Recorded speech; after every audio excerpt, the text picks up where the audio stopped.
আসসালামু আলাইকুম deer career experience এরপর আকাশ পডকাস্টে সবাইকে স্বাগত জানাচ্ছি। আমাদের আজকের প্রোগ্রামে উপস্থিত আছেন এবার কেয়ার হাসপাতালের senior customer care officer Zahidul ইসলাম।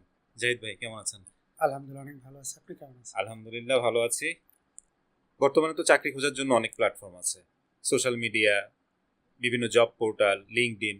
চাকরি খোঁজার জন্য আপনার কাছে কি মনে হয় কোন প্ল্যাটফর্মটা সবচেয়ে বেশি উপযুক্ত? আপনি যেগুলো বলছেন সবগুলাই আপনি ইউজ করতে পারেন। লিঙ্কডইন, বিভিন্ন পোর্টাল, পার্টিকুলার যে ইন্ডাস্ট্রিতে আপনি জব করতে যাচ্ছেন, লাইক হেলথ সেক্টরে। ধরেন আমি চাচ্ছি যে হেলথ সেক্টর জয়েন করতে, সকল হেলথ সেক্টর ওয়েবসাইটগুলোতে আমি সিভি ড্রপ করতে পারি।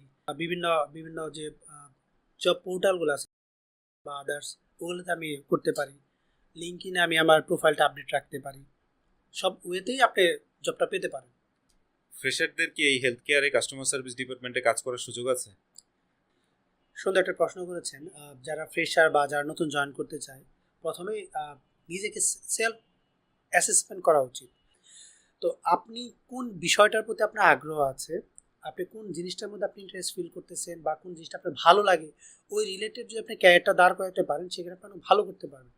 আপনি যে প্রশ্ন করেছেন যে এই কাস্টমার সার্ভিস বা হেলথ সেক্টর যে আপনি আসতে চান, সেক্ষেত্রে আপনার কি সেই প্যাশনটা আছে কিনা, মানুষকে হেল্প করার একটা ইন্টেনশন, মানুষের সাথে কমিউনিকেশন করার একটা ইন্টেনশন, মানুষকে ভালোবাসা একটা ইন্টেনশন, এই ধরনের ইন্টেনশন যদি আপনার মধ্যে থাকে, তাহলে আপনি এই ক্যারিয়ারে আসতে পারেন। যে কেউ কি বিবিএ এমবিএ করার পরেই এই সেক্টরে আসতে পারবে? মানে আমি জানতে চাচ্ছি কোনো স্পেসিফিক রিকোয়ারমেন্ট আছে কিনা, পড়াশোনার কোনো কোর্স করতে হবে কিনা। আচ্ছা, সুন্দর একটা প্রশ্ন করেছেন। তো আমাদের অনার্স বা মাস্টার্স, এটা হচ্ছে একটা সার্টিফিকেট যেটা দিয়ে আমি এন্ট্রি নিতে পারবো কোনো একটা জবের জন্য। তো প্রত্যেকটা যে কোনো, not only the customer service বা হসপিটাল সেক্টর, সব সেক্টরের জন্য কিছু কিছু কমন কিছু জিনিস লাগে। যেমন কমিউনিকেশন স্কিল, তার বেসিক ইংরেজিটা, তারপর হচ্ছে কম্পিউটার লিটারেসি, এই জিনিসগুলো তার দরকার। তো সেমভাবে কাস্টমার সার্ভিসেও কিন্তু এই জিনিসটা দরকার। তো সেক্ষেত্রে কারো যদি কাস্টমার সার্ভিসের উপরে ছোট একটা দুটো কোর্স থাকে, সেক্ষেত্রে ভালো।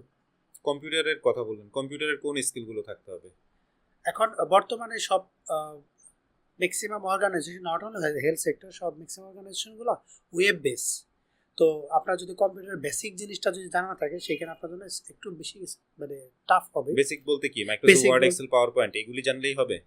কম্পিউটার অপারেটিং বলতে আমরা ওয়ার্ড, এক্সেল, তারপর হচ্ছে ইন্টারনেট ব্রাউজিং, তারপর হচ্ছে ওয়েব বেস যে পোর্টালগুলো আছে বা ওয়েব বেস যে অ্যাপসগুলো আছে, ওগুলা মানে ওইগুলা যদি অপারেট করার স্কিলটা থাকে, তাহলে সে খুব ইজিলি এখানে কোপ আপ করতে পারবে।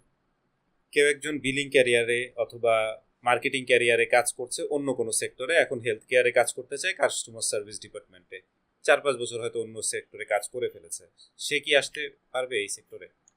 হ্যাঁ, অবশ্যই আসতে পারবে। তো এখানে যে তার অভিজ্ঞতা মানে এখানে সে যে সেক্টরে কাজ করেছে, অলরেডি তার তো একটা অভিজ্ঞতা আছে। কি কি অভিজ্ঞতা যদি আমরা যদি বলি, তার একটা কমিশন স্কিল বিল্ড আপ হয়েছে, তার হচ্ছে মানুষের সাথে কিভাবে ডিল করতে হয় সেই জিনিসটা ডেভেলপ করেছে। Corporate behaviour, corporate culture, commitment, bargain, সব কিছু জিনিস কিন্তু তার মধ্যে অলরেডি আছে। এখানে শুধু একটা দুটো ট্রেনিং নিয়েই সে খুব ভালোভাবে এখানে রান করতে পারবে। এখন অনেক অর্গানাইজেশন অফার করছে, তাদের মাধ্যমে সিভি বানিয়ে যদি অ্যাপ্লাই করে তাহলে চাকরি পাওয়ার সম্ভাবনা বেড়ে যায়। আপনার মতামত কি? আপনি যদি প্রফেশনাল একজন স্কিলের হাতে সিভিটা তৈরি করতে পারেন, সেক্ষেত্রে হয়তো সিভিটার ভ্যালুটা একটু বেশি থাকে। সবার আগে আপনি নিজেকে জানতে হবে যে আপনি কোন বিষয়ে এক্সপার্ট, কোন বিষয়ে স্কিল। সেই জিনিসগুলো যদি আপনি সিভিতে প্রেজেন্ট করতে পারেন এবং সেই ইন্টারভিউতে যদি আপনি কনভিন্স করতে পারেন, তাহলে আপনার তো জব তো এমনিই হয়ে যাবে। এই সেক্টরে কাজ করার জন্য কোনো ট্রেনিং প্রয়োজন আছে? এই সেক্টরের জন্য পার্টিকুলার ওই ধরনের কোনো ট্রেনিং ডেভেলপ এখন আমাদের দেশে ওইভাবে হয় নাই। বাট আমি রিকমেন্ড করবো, যদি এই সেক্টরে আসতে চায়, সেক্ষেত্রে কাস্টমার সার্ভিস জিনিসটা কি, এই জিনিসটা বেসিক যে একটা দুইটা ট্রেনিং যদি সে করে আসতে পারে, ইন্ডাস্ট্রি সম্পর্কে তার একটা ভালো আইডিয়া হলো, প্লাস হচ্ছে সে এখানে কোপ আপ করতে পারবে কিনা সেটাও তার একটা আইডিয়া হলো। থ্যাংক ইউ জাহিদ ভাই আমাদের প্রোগ্রামে আসার জন্য। আমি আমার অডিয়েন্সের জন্য একটা সমাপনী বক্তব্য চাচ্ছি। আপনাকেও ধন্যবাদ। আর আপনার এই মহৎ কাজের যে একটা মানে উদ্দেশ্য ছিল এবং এটা যে শুরু করছেন, সেটার জন্য আমি আপনাকে অ্যাপ্রিসিয়েট করি এবং আমার মন থেকে আপনার প্রতি দোয়া এবং ভালোবাসা দুটোই রইল। আর যারা আছেন তারা এই চ্যানেলটা সাবস্ক্রাইব করেন এবং প্রয়োজনে যদি কোনো কোয়ারি থাকে, ভাইকে প্রশ্ন করেন, আমাদেরকে প্রশ্ন করেন। আশা করি আপনাদের জন্য সর্বোচ্চ মানে ভালো কিছুই নিয়ে আসার চেষ্টা করব ইনশাআল্লাহ। Thank you. Thank you. Alright, this is Mainuddin Akash signing off. দেখা হচ্ছে পরবর্তী অনুষ্ঠানে অন্য কোনো গেস্টের সাথে। আল্লাহ হাফেজ।